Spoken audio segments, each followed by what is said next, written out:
Most welcome dear students. चलिए start करते हैं आज के इस महत्वपूर्ण सेशन को, जो कि क्लास 12th के बच्चों के लिए बहुत ही महत्वपूर्ण है। शिक्षा शास्त्र के बच्चे तुरंत जुड़ जाएं और लोगों को भी इस चैनल से ज़रूर जुड़ें। तो चलिए स्टार्ट करते हैं आज के इस महत्वपूर्ण सेशन का। पहला प्रश्न देखिए हम लोग का क्या है, और ये डियर स्टूडेंट्स जो है निश्चित उत्तरी प्रश्न जो आप लोगों के पूछे जाते हैं 1 नंबर में।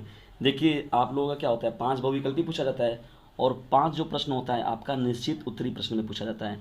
1 लाइनर क्वेश्चन आंसर के रूप में होता है डियर स्टूडेंट्स। ये एक लाइन में इसका उत्तर देखिए, 1 नंबर देके खाली हो जाइए, और ये पूरा पक्का नंबर आप लोग को मिलता है, सॉलिड नंबर होता है। इसलिए इन प्रश्नों को बिल्कुल भी छोड़ना नहीं चाहिए। तो चलिए स्टार्ट करते हैं आज का। देखिए हम लोग का पहला प्रश्न क्या है, मुस्लिम काल में उच्च शिक्षा की व्यवस्था किस संस्थाओं में होती थी। प्रश्न को ध्यान सुनिए, मुस्लिम काल में उच्च शिक्षा की व्यवस्था किन संस्थाओं में होती थी। तो रिलेशन देखिए, मुस्लिम काल में उच्च शिक्षा की जो व्यवस्था होती थी मदरसों में होती थी।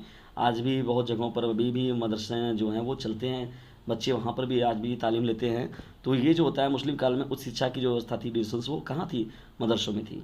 दूसरा देखिए हम लोग का महत्वपूर्ण प्रश्न क्या है, भारत में निरक्षरता दूर करने के लिए किस प्रकार की शिक्षा की आवश्यकता है।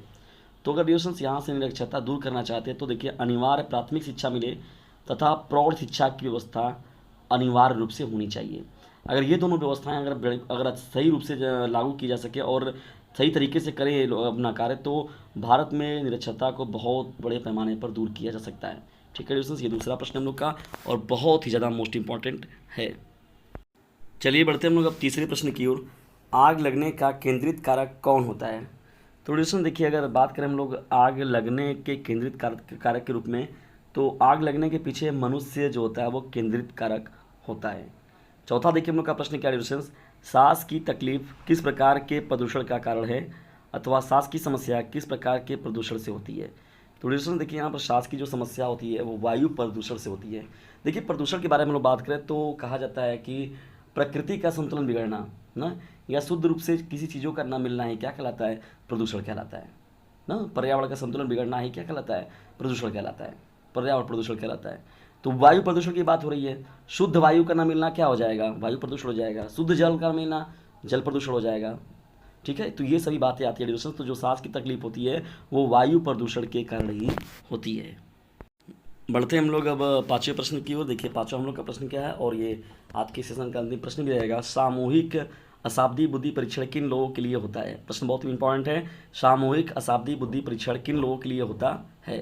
तो डिस्कशन देखा जाएगा, अगर सामूहिक अशाब्दिक बुद्धि परीक्षण जो होता है मुख्यतः अनपढ़ तथा मानसिक रूप से पिछड़े बच्चों के परीक्षण के लिए होता है।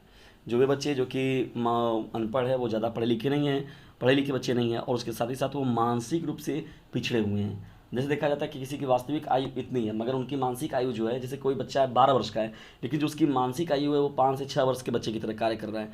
तो रिलेशन से उन बच्चों के लिए देखिए इस परीक्षण का बहुत ही बड़े पैमाने पर प्रभाव पड़ता है, सामूहिक अशाब्दिक बुद्धि परीक्षण जिसे हम लोग कहते हैं। तो रिलेशन ये रहा मोस्ट इंपॉर्टेंट 5 निश्चित उत्तरी प्रश्न शिक्षा शास्त्र के कक्षा 12 के विद्यार्थियों के लिए। आज का ये महत्वपूर्ण सेशन आपको कैसा लगा इसके बारे में कमेंट बॉक्स में ज़रूर बताएं, और यदि वीडियो पसंद आता है तो इसे लाइक करें, शेयर करें, और चैनल पर नए चैनल को सब्सक्राइब करना बिल्कुल भी ना भूलें।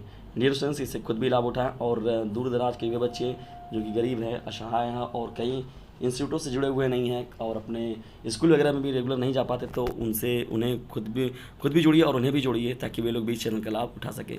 जल्दी मिलते हैं हम लोग किसी अन्य वीडियो में किसी अन्य टॉपिक के साथ। तब तक के लिए टेक केयर, गुड बाय, जय हिंद, जय भारत डियर स्टूडेंट्स।